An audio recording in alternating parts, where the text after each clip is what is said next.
Welcome back to our live video cryptocurrency trading series. And today we're going to talk about the recovery well in swing and Litecoin leading the way. So, the micro payment sector, Litecoin, you can see on the right of the chart here in yellow, Litecoin has made a big jump just in the past day or so. And this is the micro payment sector, all the coins coming back.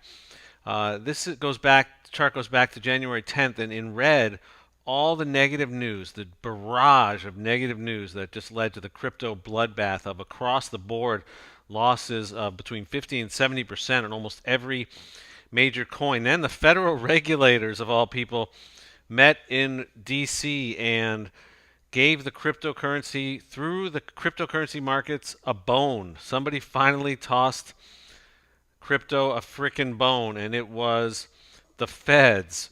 So CFTC Chairman Chris Giancarlo uh, basically started the meeting by telling the story of how him and his wife were trying to get the kids interested in investing to no avail until Bitcoin came along, and now that's all they talk about. So it was a feel good meeting, and the cryptocurrency markets were due for a recovery after that 50 to 70% bloodbath. So right now, that recovery is well underway, and Litecoin in yellow here is leading the way. Looking at this market overview, I rank these by 7-day performance. So the Litecoin is number two, the second best performer over the last 7 days at 51.4% rise over the past uh, 7 days. And looking at the other coins in the micro payment sector just to compare, because Litecoin's been around for a while, since 2011. So it's got a market cap of about 12 billion. And comparing that to the other micro payment coins, here's Dash down here with a market cap of 5.5 billion, so say about half of Litecoin. And then further down, Litecoin is number 5 overall as far as market cap goes, whereas Dash is number 11. Going a little bit further down here these are again ranked by 7-day performance. Bitcoin Cash putting in a performance of 10% gain over the past 7 days, so not great, but still recovery nonetheless. And it's got a market cap of 23.4 billion. So say Bitcoin Cash about double the market cap of Litecoin, and Dash about half of the market cap of Litecoin. So we're looking at it's somewhere in the middle of the micro payment sector, but leading the recovery with a more than 50% gain over the past week. So not too shabby a recovery for Litecoin. Now, you can see here now, this is live, so Bitcoin is just over 10,000. So it's got back over that psychologically important 10,000 mark, and all the micro coins are following suit. Now, let's go dig a little deeper into Litecoin and see what's going on. We just looked at the chart with Litecoin leading the recovery here, jumping, the yellow line jumping, popping on the right side. This just shows kind of what I was showing you before in a graphic form. So the best performing coin over the past since the lows of February 6th. Okay, since the actual low point here, which is just before that Fed meeting in D.C., that feel-good, touchy-feely Fed meeting in D.C., where basically all the regulators agreed that cryptocurrencies are not going away, and this is now a thing, and it's a thing in D.C. Chris Giancarlo introduced the term HODL into the congressional record, and it is now a permanent part of the congressional record. So crypto slang is now in the congressional record. But if you look at since the February 6th lows in the market, Litecoin is the best performing cryptocurrency at 112% gain. And just behind it is Ripple, and let's go back to the chart. Just behind it is Ripple and uh, and Neo. So Neo in the blockchain builder sector, and Ripple obviously the bank-to-bank rapid payment sector. So what's going on here? What exactly is Litecoin, and why should we care? Well, the Wall Street Journal published an article just yesterday that was called "Tech That Will Change Your Life in 2018," and right here in the right upper corner of their little graphic is cryptocurrency, and it says, this is quoting the Wall Street Journal. High transaction fees mean that Bitcoin is largely failing one of its original missions to become easily transacted digital money. The crush of systems and alternative coins designed to fix that is going to be a major theme of 2018. By the end of the year, you might actually be able to use digital currency to buy a pizza without paying an extortionate fee. And that is the Wall Street Journal talking about the importance of the micro crypto payment sector. And obviously, the problems, the issues that need to be addressed are speed, cost or fees, and ease of use. And those are issues that currently with cryptocurrency that need to be addressed in order for you to be able to buy that pizza that the Wall Street Journal is expecting will be happening this year. So Litecoin is one of the competitors in that race, and you can see this is just the whole micropayment sector against Bitcoin. So Bitcoin Cash in turquoise, Litecoin in yellow, and Dash in purple. And the uh, so competing in that sector, let's just look at Litecoin and what are its features. Okay, so Litecoin was founded by Charlie Lee, who's a former Google engineer and an MIT grad, and he basically meant it to be a lighter version of Bitcoin. He said the vision I always wanted was Litecoin to complement Bitcoin, not compete. He quadrupled the maximum number of coins, so it's got 84 million coins compared to Bitcoin's 21 million. And his idea was it can be used for cheaper, smaller purchases. So it's basically built from the ground up for small, high frequency transactions. It's got bigger blocks than Bitcoin and processes a block every 2.5 minutes compared to every 10 minutes for Bitcoin. And that 10 minutes for Bitcoin, that's just the processing time when there's no backlog. But as we'll see, that's not, that's not frequently not the case.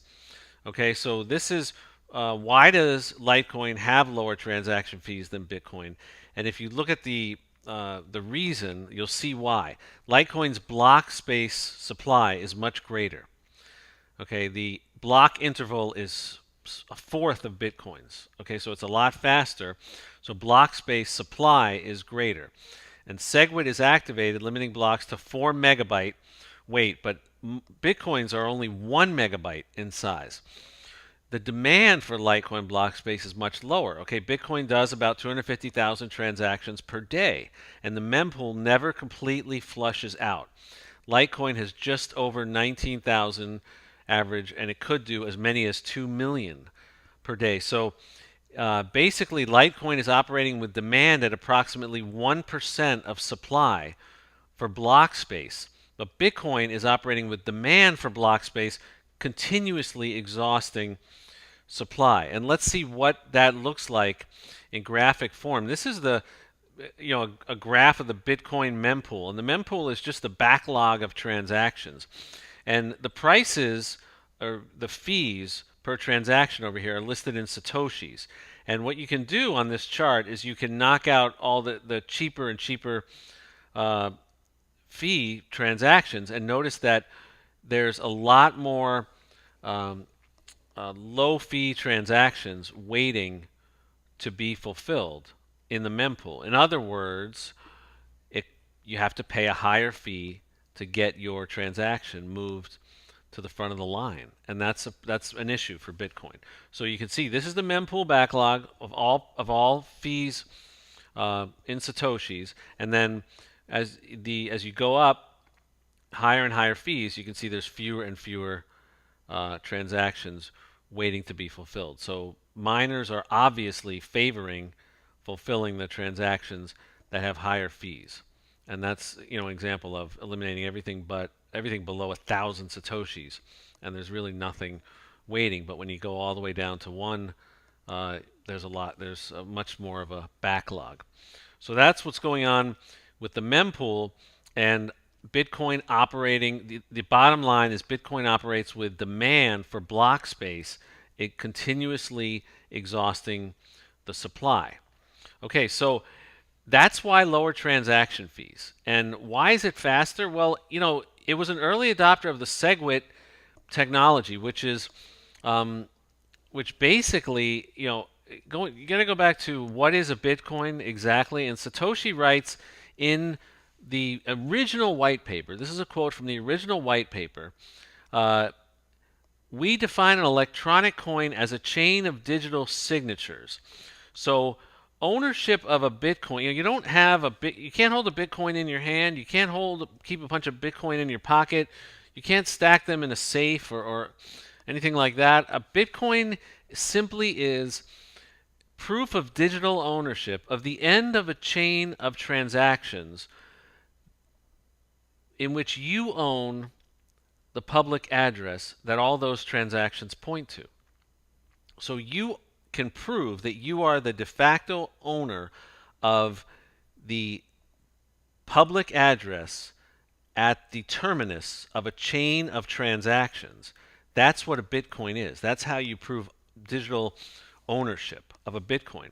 So that's basically, that chain of transactions, as Satoshi said in the original paper, is what a Bitcoin is.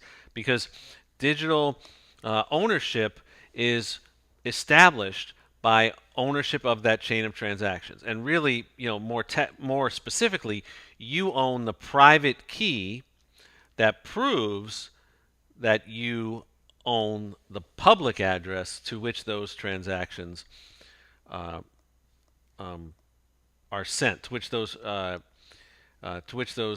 the recipient of the public key, which is the recipient of those transactions. So you own the private key, which is the only private key that unlocks the public key, which is the recipient of the chain of transactions.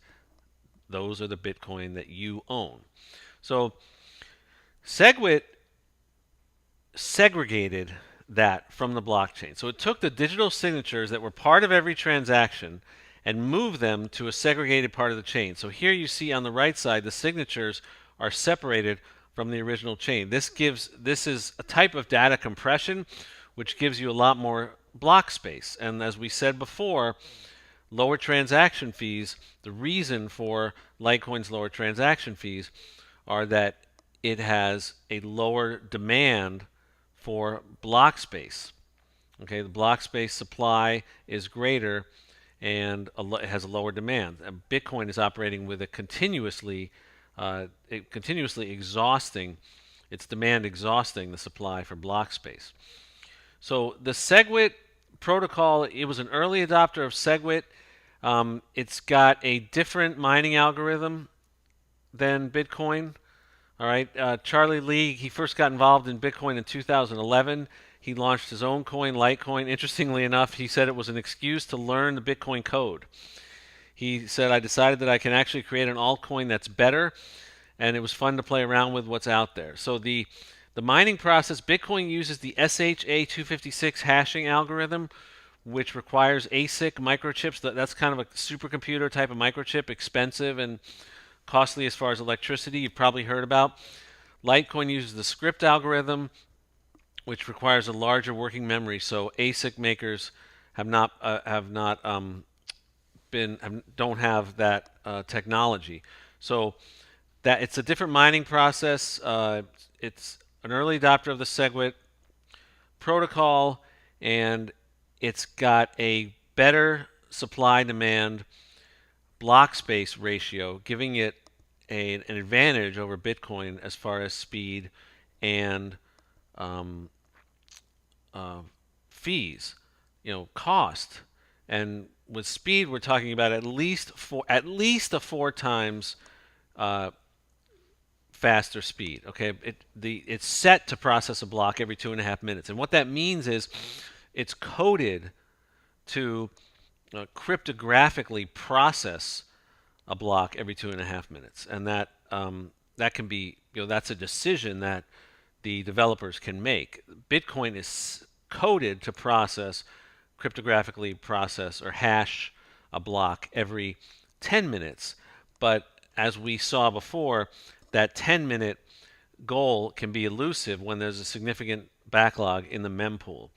And when miners favor the higher fee transactions, lower fee transactions will suffer, and they'll end up waiting a much longer time to be confirmed on the blockchain. So again, with market overview, Litecoin leading the way with the recovery. Last 7 days, 52% increase, and compared to the other micro cryptos, Dash at 18% increase, and Bitcoin Cash at 10%. So a pretty big spread there, 52% versus 18% and 10%. So we're talking about really leading the way, and you can just see that graphically here with the jump on the right side, the yellow line being Litecoin, and um, a competitor, obviously a serious player in the micro crypto market, sitting somewhere between Dash and Bitcoin Cash, about twice the market cap of Dash and about half the market cap of Bitcoin Cash. And seeing all this in light of, always keep the popular press in mind, because that's what's happening out there, outside the rabbit hole of cryptocurrency. So the Wall Street Journal, Tech That Will Change Your Life in 2018, claiming that by the end of the year, you might actually be able to use digital currency to buy a pizza without paying an extortionate fee. So the Wall Street Journal predicting that this year, those issues of speed and cost and ease of use in the micropayment sector will be solved in the cryptocurrency markets. So hopefully this video has given you some powerful information that you can put to use today to make better, more informed, more research-based cryptocurrency investment decisions. Ciao for now.